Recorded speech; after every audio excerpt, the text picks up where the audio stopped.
Стратегијата многу јасно вели дека иднината на регионот е во Европската Унија. Можам да продолжам? Меѓутоа има некоја фонија, односно второ, како што високиот представник Могерини кажа, постои интерес од страна на Европската Унија да продолжи со самиот процес на проширување. Стратегијата на еден амбициозен начин поставува една временска рамка 2025 година поточно во однос на Западниот Балкан. Станува збор за мощна амбициозна временска рамка, меѓутоа и потенцијална. Исто така, прво за земјите кои што сега се во фаза на преговори за членство во Европската Унија, меѓутоа истовремено стратегијата многу јасно вели дека и останатите земји ќе може да фатат чекор, па дури и да ги претекнат овие две водечки во моментов кандидати. Значи, станува збор за принцип врз основа на заслуги и од самиот напредок на земјите ќе зависи да продолжат понатаму во процесот на пристапување. Меѓутоа, во однос на годината 2025, за да може да се случи како една временска рамка, потребно да се реализираат две работи. Прво, Европската Унија ќе треба да се смени од една страна, меѓутоа и самиот процес на реформи во земјите кандидатки ќе треба да се смени. Сметам дека ова е многу важна поента. Прво, од страна на Европската Унија, стратегијата јасно вели дека Европската Унија треба да стане посилна пред да стане поголема. А тоа значи дека стратегијата за проширување, односно стратегијата за Западниот Балкан, како што беше презентирана денес во однос на временската рамка 2025 година, е значи една загадка во големиот процес на трансформација кој што ќе треба да се случи. Европската комисија во текот на годината подоцна ќе даде своји идеи за тоа. Меѓутоа, од страна на Западниот Балкан јасно беше кажано дека во моментот не постои ниту една земја која што е подготвена да влезе во Европската Унија и со брзината на преговори кои што ги имаме денес, односно со брзината на порастот и развојот, во однос на состојбите како што стоја денес во регионот, нема да постои можност да се дојде до задоволително ниво за било која од овие земји во блиска иднина да стане земја членка на Европската Унија. Значи мора нешто многу драматично да се случи во однос на начинот на кој што реформите се спроведуваат или пак во однос на кој што преговорите се реализираат. Така што има еден апел содржан во стратегијата до лидерите од регионот, до земјите, да превземат акции и тоа да започнат со превземање акции сега, со цел да може да овозможат временската рамка како датум 2025 да се случи. Значи, има една нова динамика која што е потребна од страна на регионот за да може да ги адресира овие недостатоци, главно содржани во владењето на правото, понатаму во економијата и конкурентноста, исто така, меѓутоа и во рамките на регионалната соработка и билатералните прашања, за кои што говореа двата лидери исто така. И последното прашање, односно последната работа, Европската Унија во рамките на стратегијата се залага да ја засили својата соработка со регионот, вклучително и со значително зголемување на финансиските ресурси предвидени за регионот. Еврокомесарот кажа дека во 2018 година веќе 1 милијарда евра преку ИПА фондовите се предвидени за регионот и ова сума ќе се зголеми, се уште немаме прецизно колку финансиски средства, меѓутоа преку мерките кои што се презентирани како анекс на самата стратегија, вие ќе може да видите дека значително зголемување на финансиите ќе биде потребно со цел да може да се спроведат сите овие мерки. Ова постапно ќе се работи до 2020 година, меѓутоа ќе има и нова финансиска перспектива, односно нов финансиски механизам за ова да може да биде соодветно адресирано. Така што јас ќе побарам од вас да обрнете внимание на овие 6 водечки иницијативи со приоритетно знаменце кои што комесарот ги спомене, затоа што сметам дека се многу важни и тие ја демонстрираат огромната подготвеност на Европската Унија да се ангажира директно себе си во овие области заедно со земјите кандидатки за членство, така што во рамките на владењето на правото има 7 иницијативи преку анализи на законодавството во земјите, понатаму формирање на детални акцијски планови во кои што ќе се даде приоритет на клучните прашања, понатаму Исто така спомнавме мониторинг, судски мониторинг на високо корумпираните случаи кои што се во судска постапка, понатаму мисии за проценка, за оценка, советодавни мисии и така натаму. Во однос на безбедноста и миграциите, исто така имаме мощни детални мерки, вклучително и формирање на меѓуагенциска служба во Брисел, чија што задача ќе биде да врши координација на различните работи од Европол, од Евроджаст, понатаму Центарот за дрога и понатаму Агенцијата за спроведување на обука со цел да може да се координираат активностите во регионот во однос на економско-социјалниот развој. Ќе има зголемени финансиски средства за развој на приватниот сектор, дигиталната агенда преку БИАФ. Ова е нешто што еврокомесарот го спомена.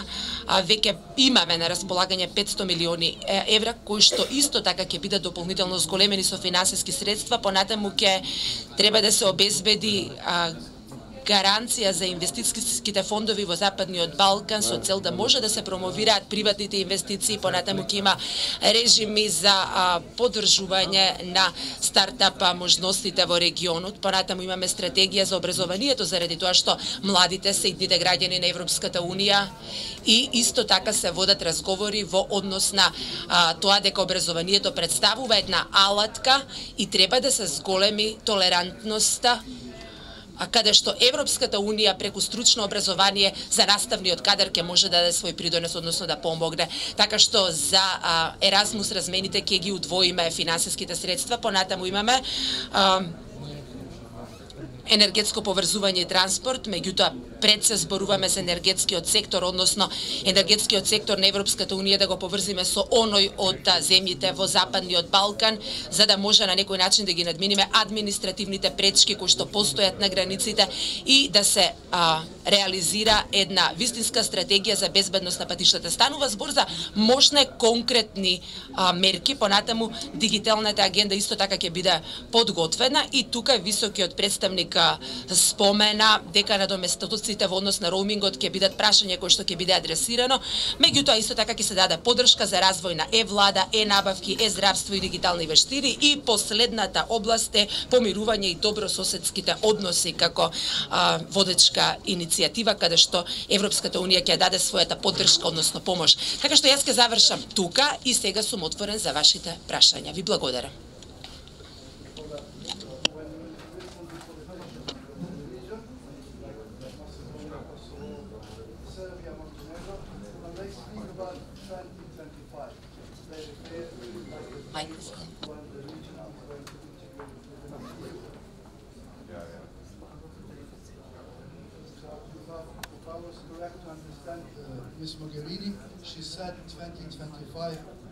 Господи Могерини рече дека 2025 не е крајен резултат, тука е перспектива за оваа стратегија.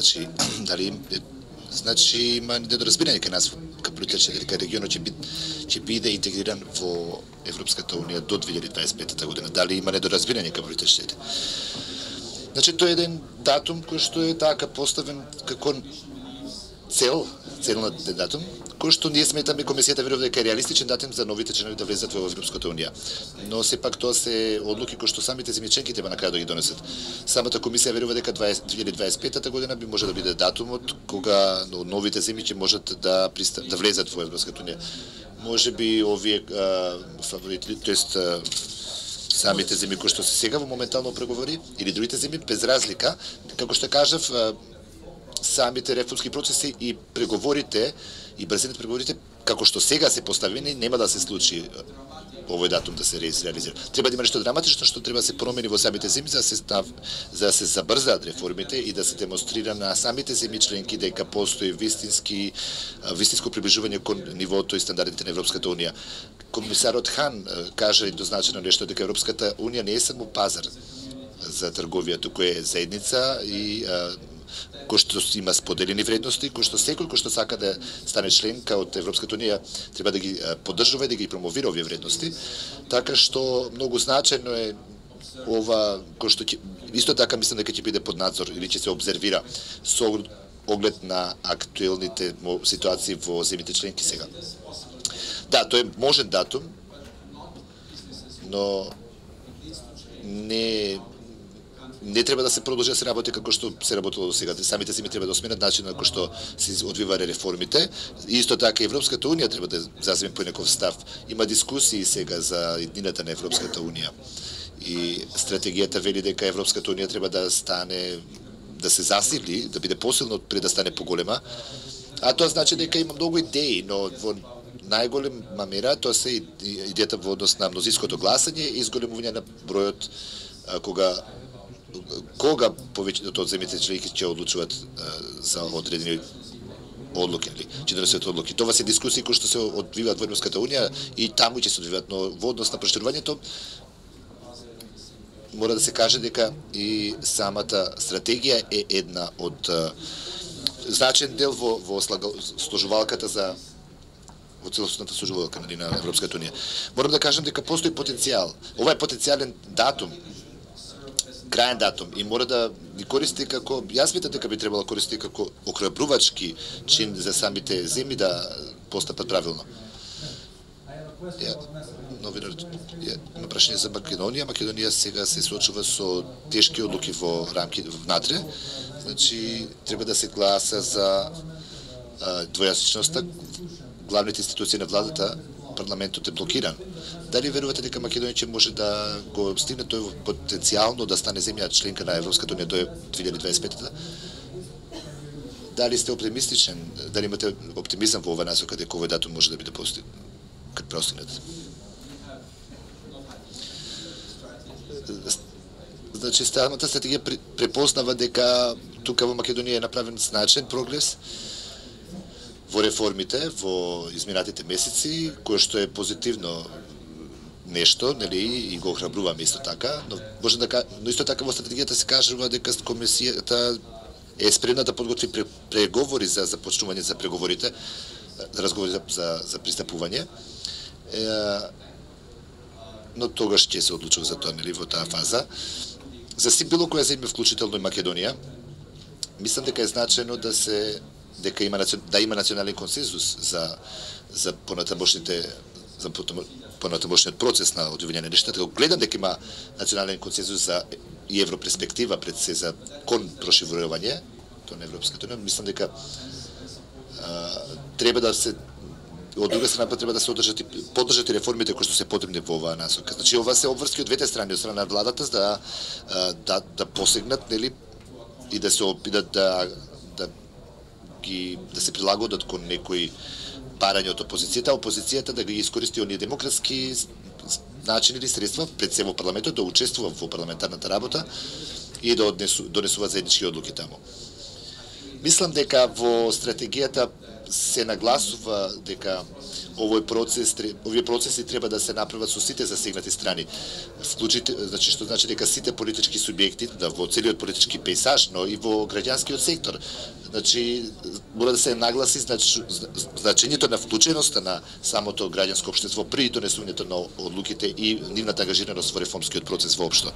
И како што можам да ви кажам дека видов едно истражување, една анкета овие денови со една група на граѓани кои што велат дека владата и граѓанскиот сектор треба заедно да работат на реформите пред се.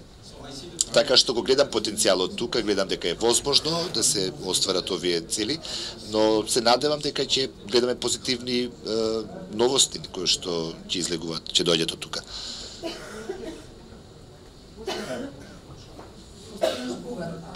Последните пораки од Коцијас веројатно ви се нели познати дека на маса не е само промената на името, туку идентитетот, јазикот.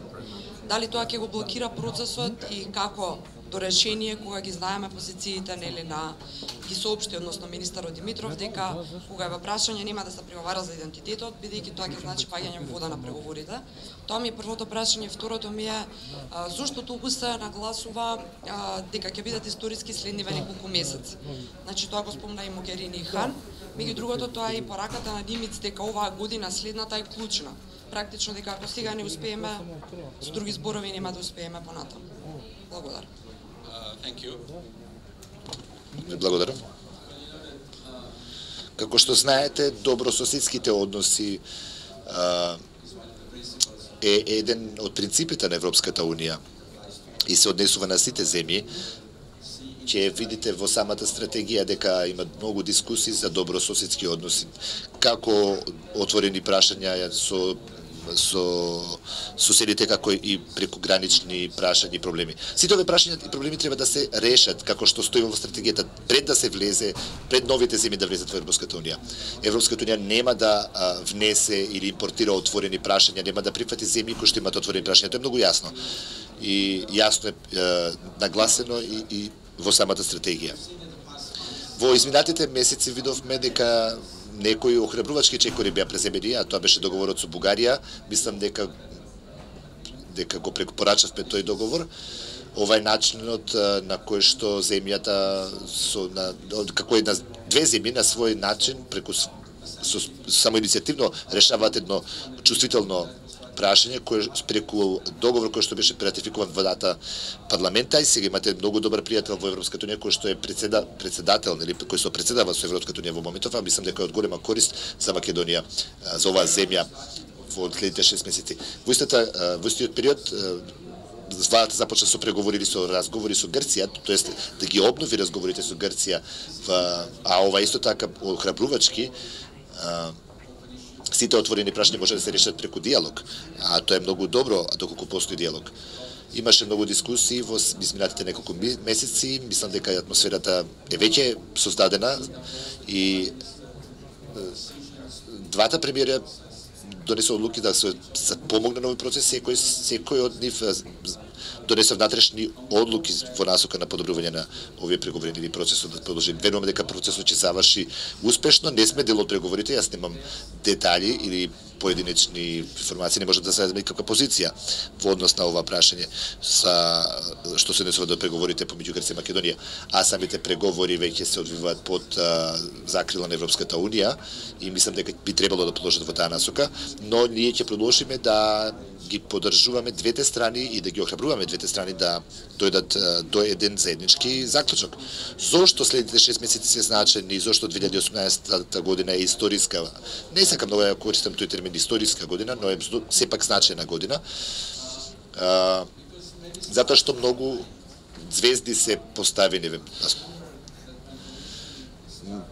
Ако се сеќавате кога започна комисијата пред 3 години со една позната реченица дека нема да има проширување за време на овој период, нели тоа беше само изјава, но имаше реакции во регионот, а подоцна видовме дека дека самиот регион почна да се распаѓа на некој начин и видовме дека помеѓу Србија и Косово се појавени возот и многу прашања кои што ги изголемија загриженост во однос на тоа во која насока се движи регионот. Значи и минатата година Европската Унија обрати посебно внимание на регионот.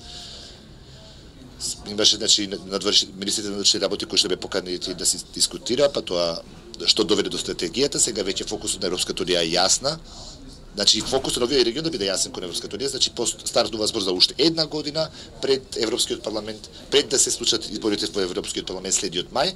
Значи од гледна точка на Европската комисија, ова е поминатата година каде што може да се изреализираат тие приоритети и политики. Ја имате исто така бугарското председателство, тоест представувањето на Бугарија со Европската Унија. Значи оваа година е оваа унија значи ја председаваат Европската унија во овој период земји кои што имаат силно влијание или силно заинтересираност, голема заинтересираност за регионот, го знаат доволно регионот, имаат силен интерес за овој регион и токму затоа мислам дека постои таа поволна поставеност на звездите. А исто така оваа година кога ниту вие ниту Грција немате избори. Значи а изборите секогаш се на некој вид на пречка што однесува до донесување на значајни одлуки. Станува збор за следната година кои ќе бидат овие избори.